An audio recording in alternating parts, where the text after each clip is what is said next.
Welcome back to the deep dive. We see it everywhere. Social media, maybe magazines, these big real estate success stories. Yeah, and they're hard to miss. Right. And it makes you wonder, okay, how do people actually get started in that field? Maybe you've thought about it or you're just curious about what goes on, behind the curtain. Hmm. So today we're doing a deep dive. We've got some really interesting source material, specifically looking at insights from a pretty prominent figure in real estate who's really built something major. Right, someone who's been through the whole process. Exactly.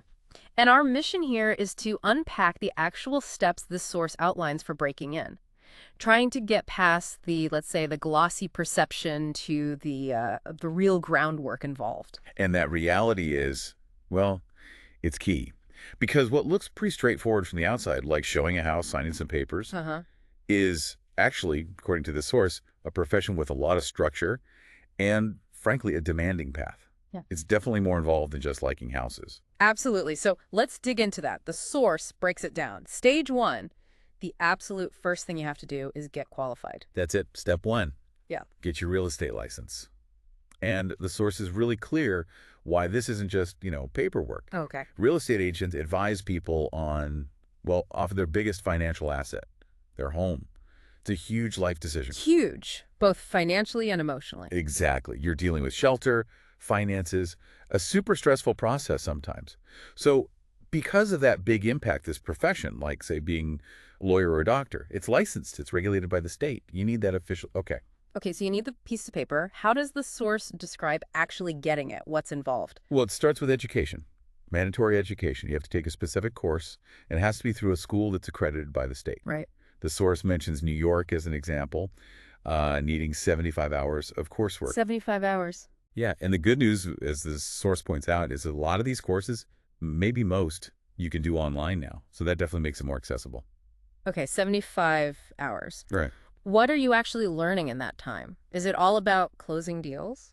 Not exactly the deal-making part, no. The source says it covers, like, the fundamental terms, house, appraiser, basic contract ideas, plus the laws and ethics you need to know, The essentials. the essentials. But the source also kind of notes, maybe a bit wryly, that while it's foundational, a lot of the specific stuff you learn in that course, you might not actually use it much day to day once you're working. Ah, okay. Those sort of like some general ed classes in college. Necessary, but maybe not directly applicable later. That's kind of the framing, yeah. Yeah. It builds that necessary legal and ethical structure, even if you don't touch every single brick again. Got it. So you do the course, then there are tests, I assume. Yep, usually you pass a test from your school first. Finishing that successfully makes you eligible to take the official state licensing exam. And that one's the big one. That's the big one. The source really emphasizes this. The state exam is quite a bit tougher. It needs real, dedicated study, not just showing up for the classes. This is where you prove you've actually absorbed that foundation. Makes sense. The state needs to ensure some level of competence before you're advising the public on these massive transactions. The source also mentioned this isn't the same everywhere. Yeah, that's a really crucial point the source brings up. The rules can vary, sometimes quite a bit, just state to state within the U.S. Like how?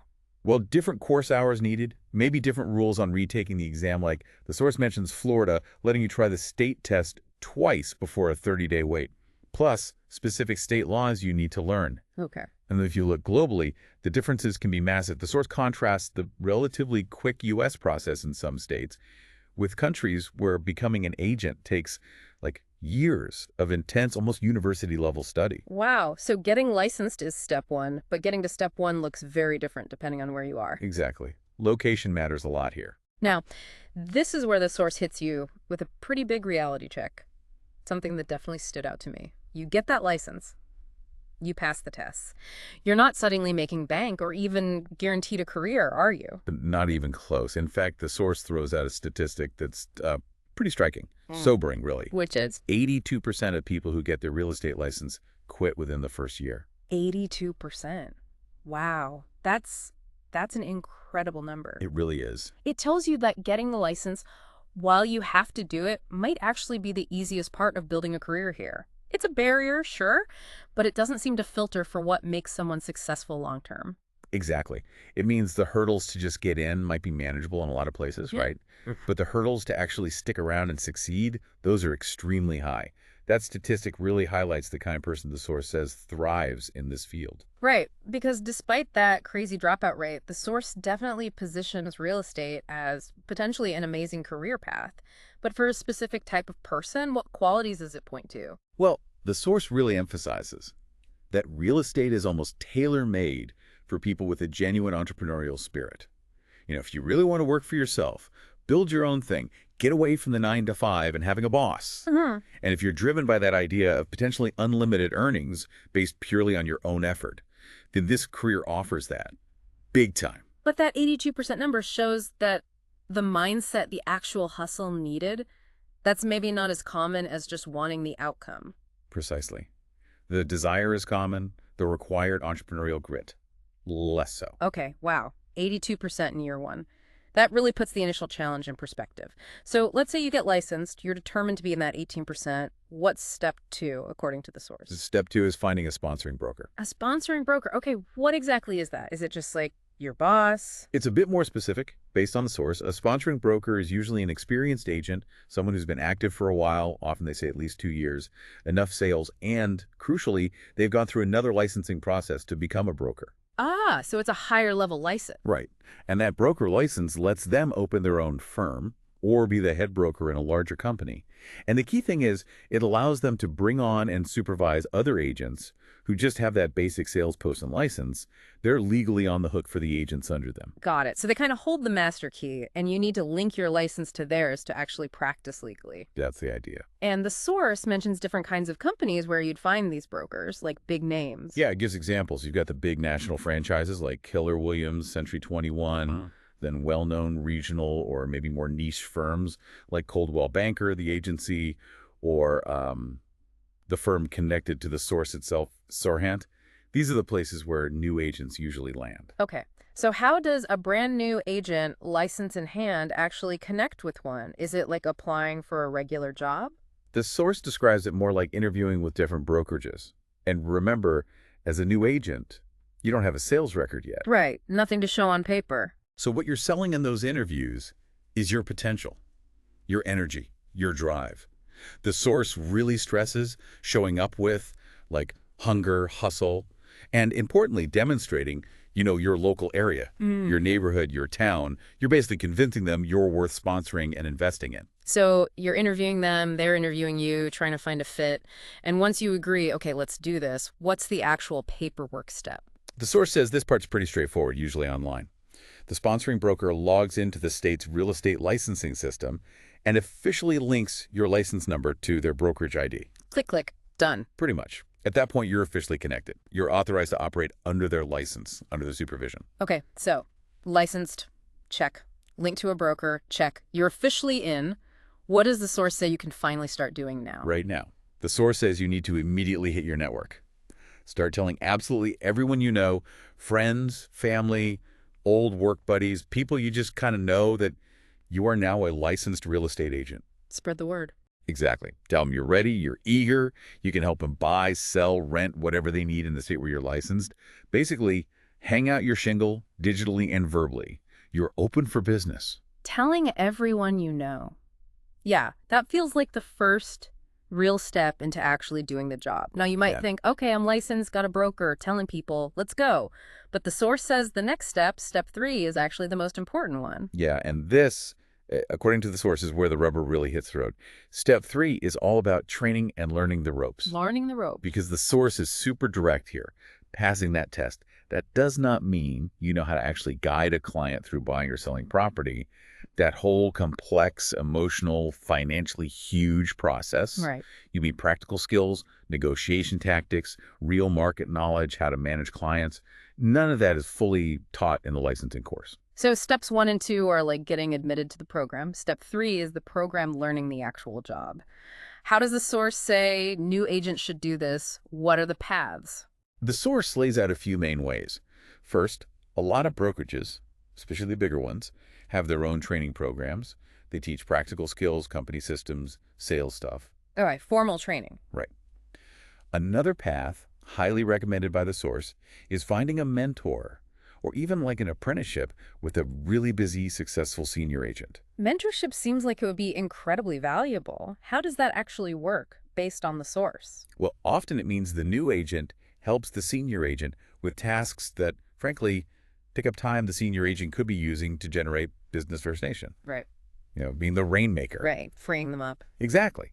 So the new agent might handle paperwork, scheduling, maybe prepping listing materials, managing contacts, even drafting initial offers under supervision. Yeah. And by doing that stuff, they get priceless exposure to how deals actually happen. So you do some of the maybe less glamorous back office work, Uh-huh. but the payoff is you get to see the playbook of someone who's already winning.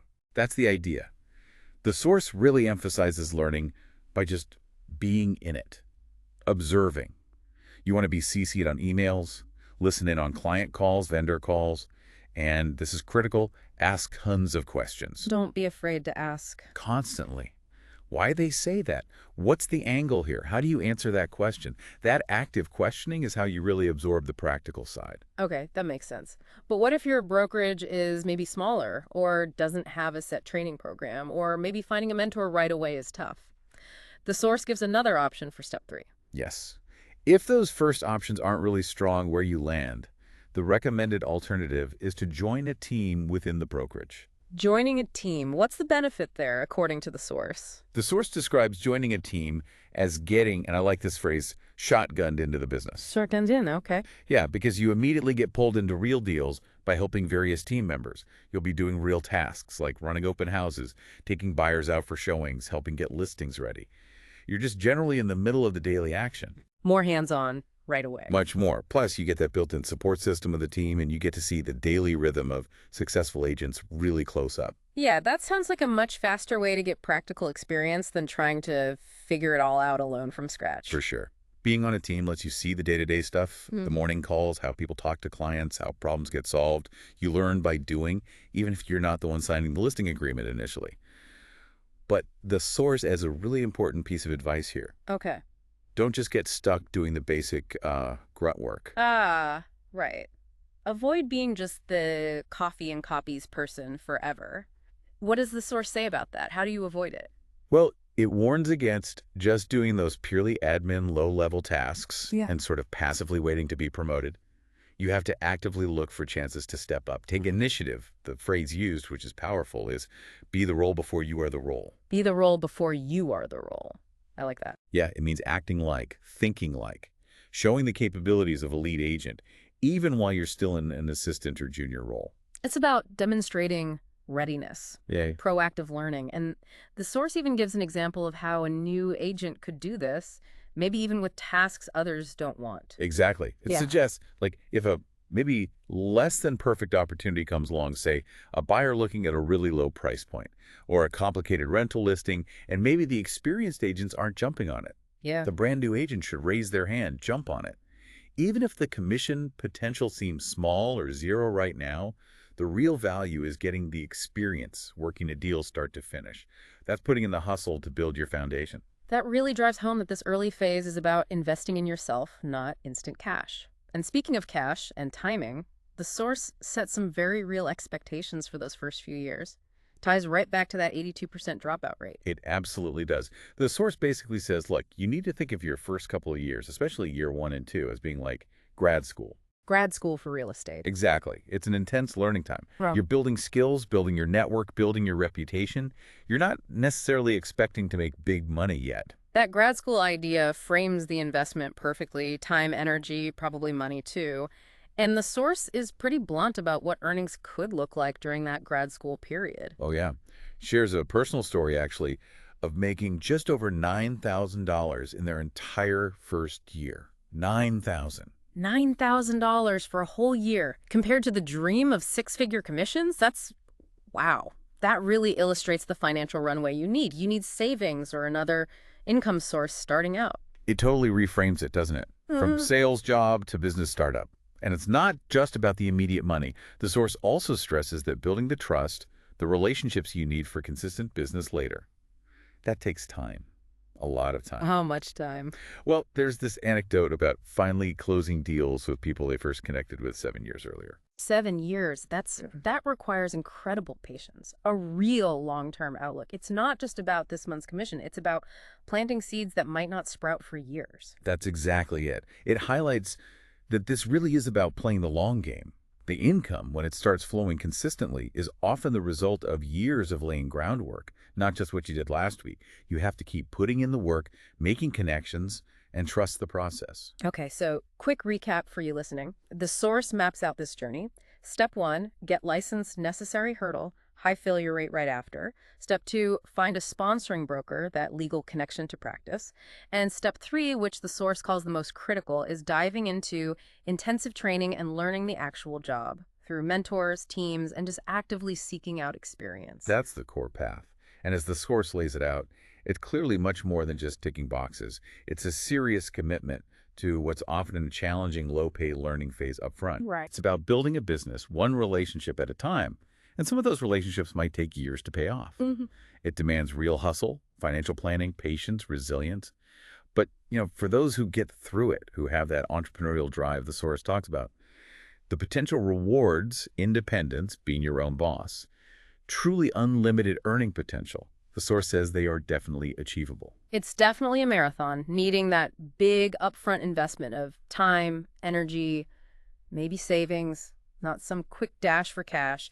This deep dive has really painted a clearer picture, I think, of the practical, maybe less glamorous steps involved straight from the source material. Thanks for walking us through it. Yeah, it's been good to unpack. So before we wrap, maybe one final thought for you to chew on, building on what the source discussed. The source really stressed the huge responsibility an agent has, right? This fiduciary duty, guiding people through potentially the biggest financial moments of their lives. Absolutely. Now, think about that alongside the crazy high 82% first-year dropout rate and those potentially tiny initial earnings.